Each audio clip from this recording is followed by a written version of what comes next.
السلام عليكم ورحمة الله تعالى وبركاته. قناة مطبخي صحتي بوغورن تقدم لكم هذا الطبق هذا اللي هو لا تارت او فلون. لا تارت او فلون هي مزيج ما بين الفلون وما بين لا تارت.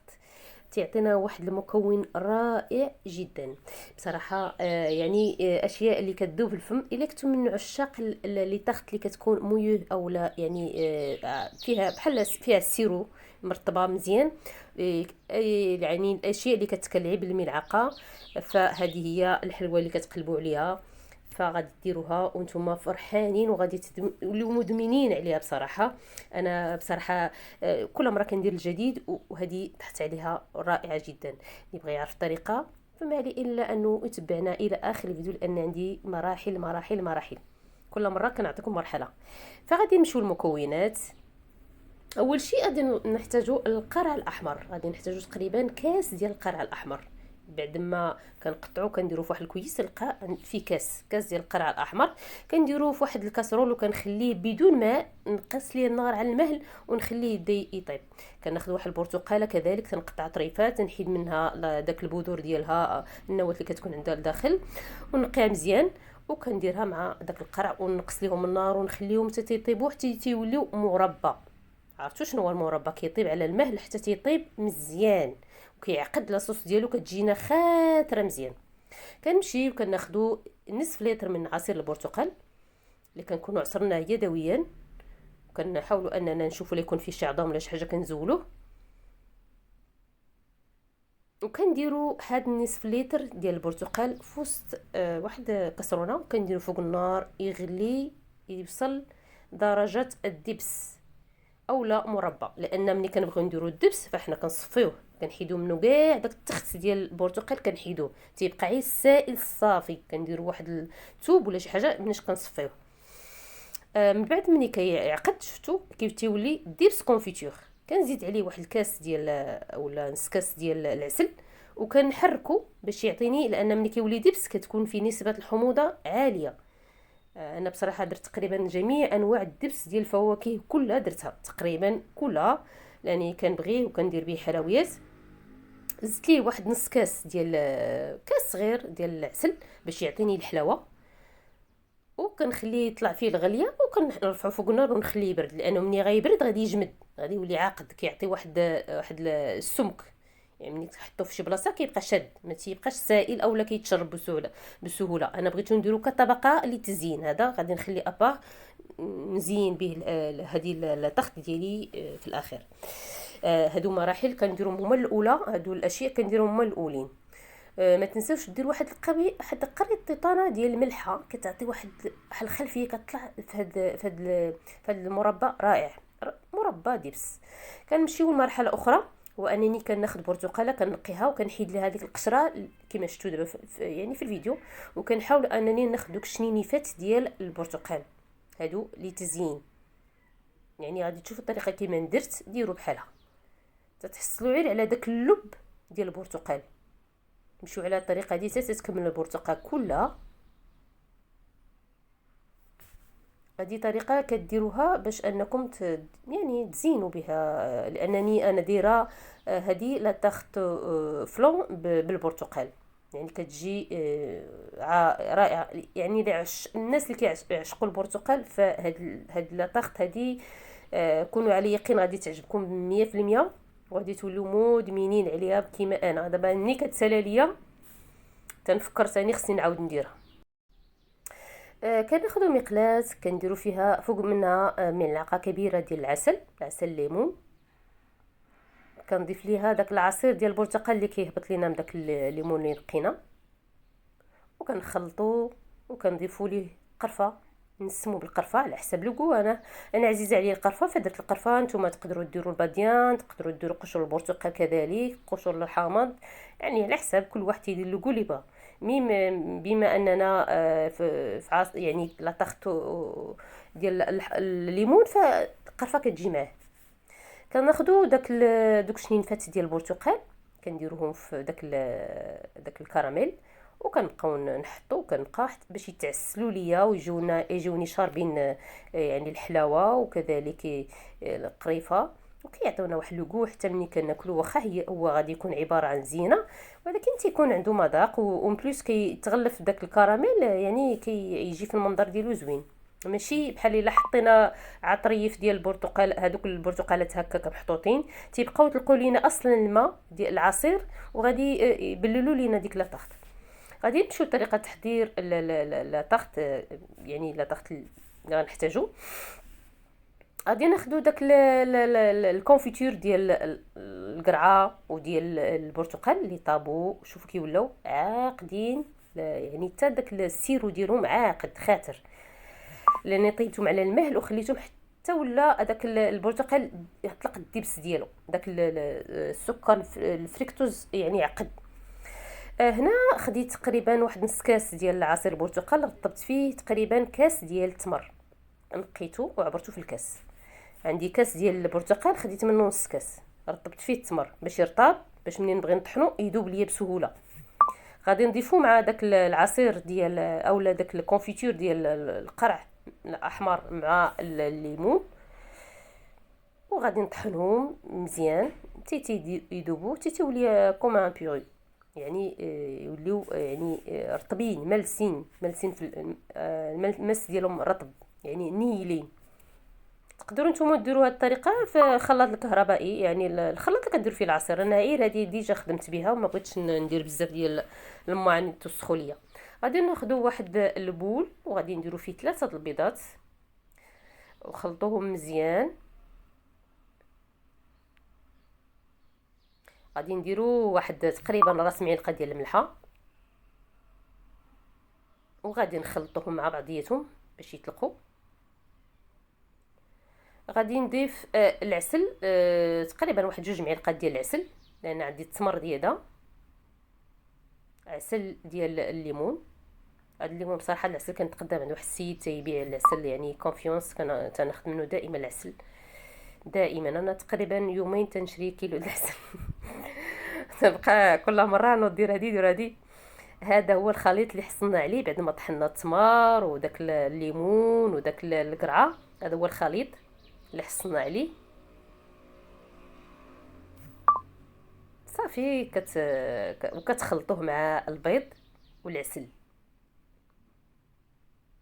تخلطوه بكيفيه جيده تيندمجوا مع بعضياتهم. ما نقول لكمش بان هاد لاطاخت هادي غادي تاكلوها وغادي توليو مدمنين عليها، المهم وجدوا المقادير وصافي.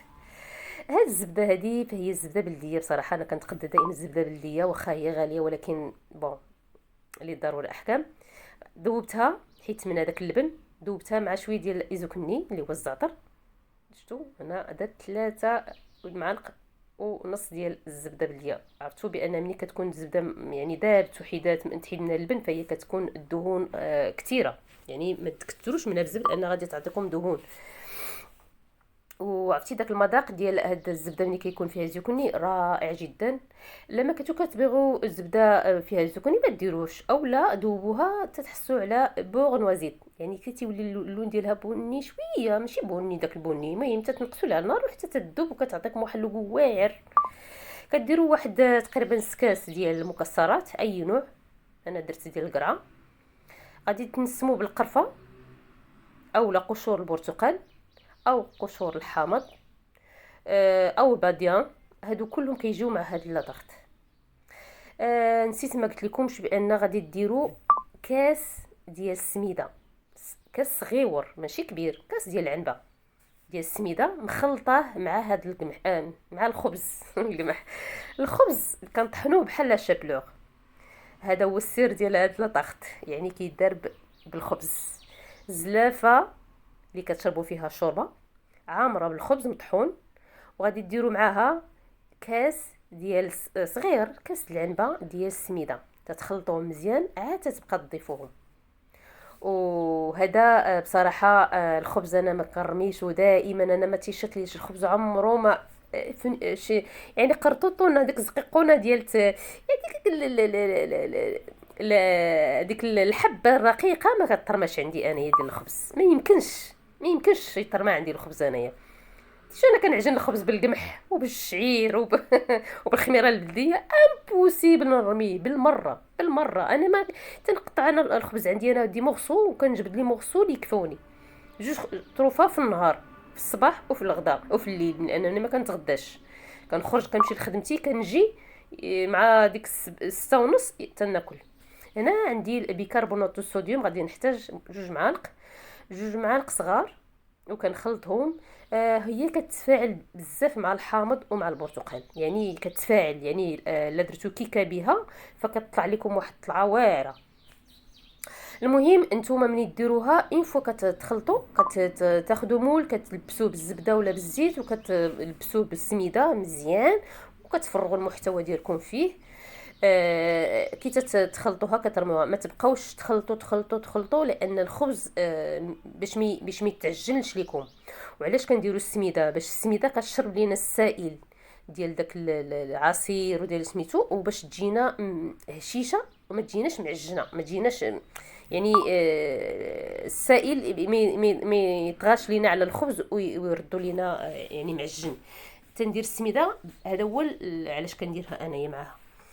المهم كتخلطوا كيما شفتوا بالمهل، صافي كتديروا في المول، وكتشعلوا الفران على 300 درجه حتى تيسخن مزيان. من بعد كتنقصوا على 200 درجه، كتخليو شاعل عيمن لتحت حتى تتحمر لكم لا طاخت، وكتحيدوها من الفران، كتخليوها حتى تتبرد، كتغطوها بشي حاجه حتى تتبرد، ومن بعد كتقلبوها، كديروها في المول اولا في يعني في صحن ديال التقديم. نتوما كتشوفوا كي تجي رائعه رائعه رائعه. ما نقول لكمش، انا قلت لكم راه الا بديتو كتاكلوها غادي تولوا مدمنين عليها، ولكن على الاقل تاكلوا شي حاجه صحيه مفيده للجهاز الهضمي. صافي غادي نزينوها، غادي ناخذ داك الدبس اللي حضرنا، كيكون عقد، شتو كيولي عقد، تيولي بحال شي مربى، شتو، وكنفرغوه فوق يعني لا طاخت ديالنا، كنزينوها يعني كنديروها كلها، كنبسطوها على الوجه ديالها، يعني غير حدها الفوق، ما تخلوهاش تسيح تهبط. هو اصلا ما غاديش يسيح لانه بحال دايرين فيه لا جيلاتين، ما تحتاجوش ديري فيه لا جيلاتين، وهكاك عند الله سبحانه وتعالى كيولي جيلاتين، لان الالياف ديال هذاك البرتقال ملي كيبداو يعقدوا كيوليو بحال النشا، تولي بحال النشا وكيعقد، يعني تولي بحال المربع عقد، ما تحتاجوش ليه لا جيلاتين لا حتى شي حاجه. صافي كناخذوا دوك طريفات ديال البرتقال اللي عسلنا في الكراميل ديال سميتو ديال العسل مع السيرو ديال البرتقال، وكنحصلوا على واحد الشكل رائع جدا راقي، طبق ذوقي. يعني هاد لاطاخت هادي الا حطيتوها في واحد المحل اللي كيبيعوا الحلويات، وتحطوها يعني بهاد الطريقه، وتقطعوها هكا دي مورسو داك المثلثات، وكونوا على يقين بان الناس غادي يطلبوها منكم، وغادي يتبعوها حتى ل 15 درهم المورسو ولا اكثر، وبدون حتى شي مشكل. انتما كتشوفوا تجي فنه فنه فنه فنه فنه. تقدروا ديروا يعني اللوز ايفيلي من الفوق، يعني مازال يعطيكم حتى هو شكل رائع.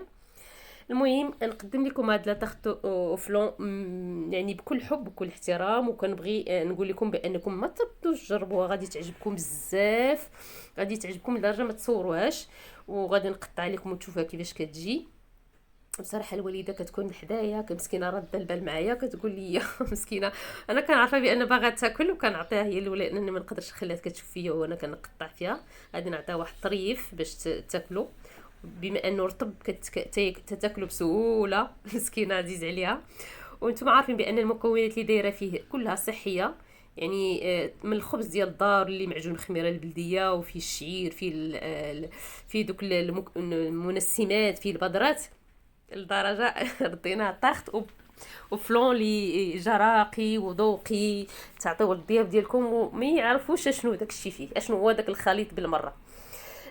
شنقول لكم، كنقدم لكم هادشي يعني بالصحه والراحه، وما تنسونيش من اللايك، ما تنسونيش من البارطاج والاشتراك، وشي تعليق يكون محفز ليخليني دائما ندير الجديد، ونقدم لكم اطباق لي صحيه ومفيده للجسم ديالنا، خاليه من اي شيء مضر، من اي مكونات اللي هي كيماويه. خلي لكم الراحه، وان شاء الله لنا جديد ولنا حلقه جديده. ان شاء الله غادي نعطيكم كل مره فيديو في اشياء اللي غادي تاخذوها من الاشياء اللي عندكم في البيت. كي جاتكم؟